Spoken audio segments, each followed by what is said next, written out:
तो भाई देखो, हमारे बचपन के कई ऐसे कार्टून्स थे जो कि आज भी हमारे दिल में बसे हुए हैं। हाँ जानता हूँ टीवी से गायब हो चुके हैं, लेकिन आज भी हमारे दिल में हैं। अनफॉर्चुनेटली कुछ एनिमे और कार्टून लाइक डोरेमोन और शिनचैन आज भी चलते आ रहे हैं, लेकिन वहीं पर बहुत से ऐसे कार्टून्स भी हैं जो कि चुपके चुपके गायब ही होते जा रहे हैं, और भाई कुछ तो पूरी तरह से गायब भी हो चुके हैं। और आज की इस इंटरेस्टिंग वीडियो में हम कुछ इन्हीं कार्टून्स के बारे में जानने वाले हैं। तो यार सबसे पहले बात करते हैं वी बेयर बेयर्स की, यानी कि हमारे प्यारे तीन भालुओं की कहानी। हो भाई ये शो तो एकदम चिल्ड वाइब देता था।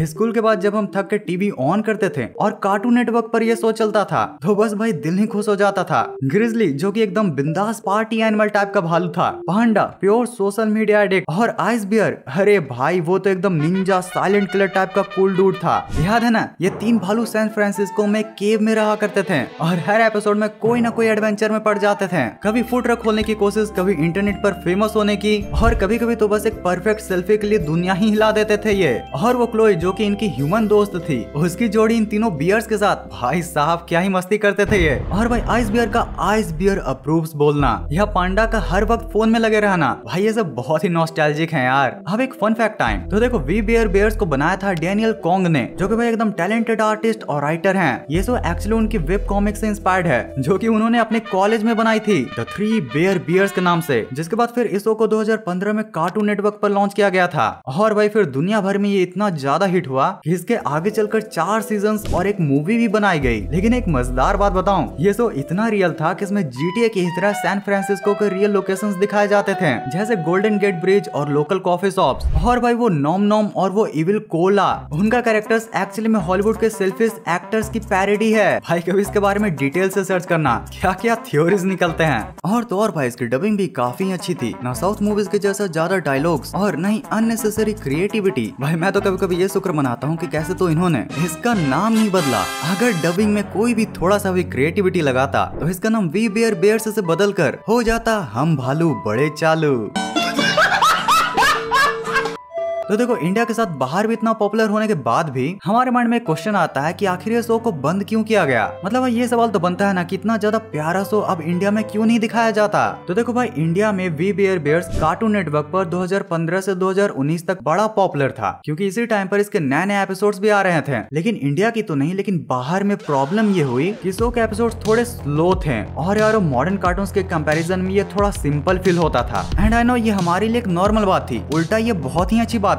लेकिन सैडली बाहर के बच्चों को रिझाने के लिए 2018-19 के बाद कार्टून नेटवर्क ने इसके प्रोडक्शन पर ज्यादा ध्यान ही नहीं दिया, जिसके बाद फिर 2020 में इसकी एक मूवी को रिलीज करके इसे बंद कर दिया गया। अब चलो एक धमाकेदार कार्टून की बात करते हैं, स्लगटेरा। अरे यार ये शो तो एकदम अलग ही लेवल का था। जब भी हम इसे डिज्नी एक्सडी या फिर हंगामा पर देखते थे तो बस लगता था कि हम भी किसी अंडरग्राउंड दुनिया में जाकर के स्लग्स के साथ एडवेंचर कर रहे हैं। ये शो एक्चुअली इलीसेन की कहानी थी, जो स्लगटेरा नाम के एक सीक्रेट अंडरग्राउंड वर्ल्ड में रहा करता था और अपने स्लग्स के साथ विलन्स की बैंड बजाया करता था। और भाई उनके स्लग्स ऐसे छोटे छोटे क्रिएटर्स जिनको गन में लोड करो और फायर, भाई कोई आग उगलता था तो कोई बिजली, और तो और कोई टनल ही बना दिया करता था।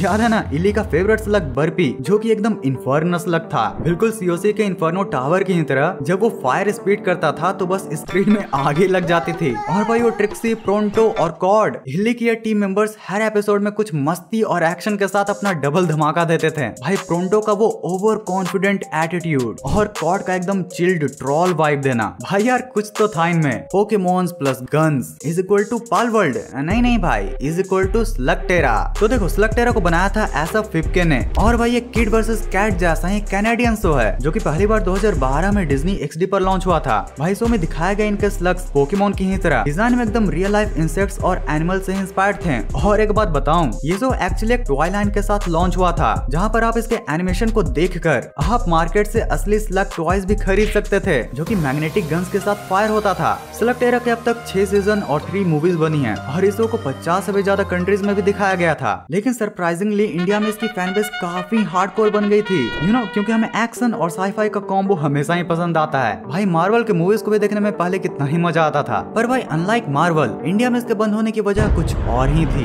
एक्चुअली भाई जो इस एनिमेशन के खिलौने थे ना, ईयर बाय ईयर उनका मार्केट में सेल्स काफी डाउन जा रहा था। एंड एंड भाई ऐसे कार्टून्स एंड एनिमेशन जिनका की खिलौने भी आते हैं, वो अपने एनिमेशन के प्रोडक्शन के लिए मार्केट सेल्स पर काफी इंडिपेंडेंट होते हैं। अब ये सेम केस स्लगटेरा के साथ भी था। तो देखो स्लगटेरा इंडिया में डिज्नी एक्सडी और हंगामा पर 2012 से 2017 तक बड़ा ही हिट था, पर फिर इसके खिलौने के हुए सेल्स डाउन। और साथ में एक और प्रॉब्लम ये हुई कि डिज्नी एक्सडी इंडिया में 2019 में बंद हो गया था और हंगामा ने भी अपने फोकस को अपने लोकल शोज जैसे सिंचन और डोरेमोन के न्यू एपिसोड्स पर शिफ्ट कर दिया। और भाई इन्हीं कारणों की वजह से एट लास्टली इंडिया में ये शो बंद हो गया। अब टीवी पर इसे रेयरली ही देखा जाता है। मोस्टली इसके एपिसोड्स के जितने भी राइट्स थे उनको OTT platforms like the Amazon prime को ही बेच दिया गया। और रिसेंटली जब 2022 में भी इसके नए सीजन के एपिसोड्स आए तो उनके राइट्स भी इन्हीं ओटीटी प्लेटफॉर्म्स को बेच दिए गए। पर भाई कुछ भी हो, ये ओटीटी पर वो टीवी वाला नॉस्टैल्जिक मजा नहीं। Gone the dinosaur. भाई गॉन एक छोटा सा डायनासोर है जो कि खाता है, मस्ती करता है और सोता है। उसको चार लोग क्या कहेंगे, इसकी कोई भी टेंशन नहीं। भाई ये 2012 में शुरू हुआ था और इसमें एक छोटे से डायनासोर को दिखाया जाता है जो कि समहाउ एक्सटिंक्शन से बच गया और अब पैलियोलिथिक एनिमल्स के साथ मस्ती करता है। भाई गॉन छोटा है लेकिन एकदम पावरफुल और भाई इसका गुस्सा बिल्कुल वोल्केनो जैसा, बिग बैंग बूम। ना कोई बातें ना कोई डायलॉग, बस ये अपने एक्शन से ही सबको हिला दिया करता था। हाँ, जब इसको 2012 के समय पर इंडिया में रिलीज किया गया था तो हिंदी डब ऐड कर दिया गया था, लेकिन भाई ओरिजिनली जापान में इसके डायलॉग्स थे ही नहीं। ये बस टॉम एंड जेरी के जैसा एक साइलेंट शो हुआ करता था। लेकिन भाई तुम तो हमारे लेजेंडरी हिंदी डबिंग आर्टिस्ट को जानते ही हो। और भाई ये गॉन ये हर एपिसोड में कोई न कोई नया तमाशा कर ही दिया करता था। कभी किसी बड़े डायनासोर के साथ पंगे ले लिया करता था, तो कभी अपने ही दोस्तों के मजे लेता था, और कभी तो बस एक टेस्टी फ्रूट के चक्कर में पूरे ही जंगल को उल्टा पुल्टा कर दिया करता था। और भाई इसके दोस्त वो तो हर सीन को ही फनी बना दिया करते थे। यार gone the dinosaur anime actually एक मांगा से इंस्पायर्ड होकर बनाया गया था, जिसको कि मसाशी तानाका ने 1991 में बनाया था। भाई ये मांगा इतना हिट हुआ था कि उस समय की एक पॉपुलर गेम जिसको कि तुम भी जानते हो, उसमें इसको as a guest character appear किया गया था। हाँ भाई, टेकन 3 में हमारे गॉन को एज अ गेस्ट कैरेक्टर बताया गया था। फिर जब 2010 के समय पर इसके एनिमे को बनाया गया तो इसे फिर हंगामा और डिज्नी एक्सडी जैसे चैनल्स पर इंडिया में लॉन्च किया गया। भाई ये शो इंडिया में 2012 से लेकर 2015 तक काफी अच्छा परफॉर्म भी किया था, बट फिर हो गई एक बड़ी दिक्कत। तो भाई प्रॉब्लम ये हुई कि ओरिजिनली शो के बस 52 एपिसोड्स को ही बनाया गया था, और जब ये एपिसोड्स खत्म हो गए तो चैनल इसके नए एपिसोड बनाने के बजाय डोरेमोन और सिंचन के नए एपिसोड्स के डबिंग पर ज्यादा ध्यान देने लगा। हाँ भाई, एक तरीके से अगर देखा जाए तो इंडियन चैनल भी क्या ही कर सकते थे। सबसे पहले तो इसके और भी एपिसोड्स को जापान में बनना चाहिए था, पर भाई जापान में कल्चर है कि वहाँ पर सास बहू के सीरियल जैसा हर एपिसोड को खींचा नहीं जाता, और नहीं अनलिमिटेड नंबर ऑफ एपिसोड्स को बनाया जाता है। उनका रिश्ता क्या कहलाता है वो उन्हें 52 एपिसोड्स में ही पता चल जाता है, समझ रहे हो ना।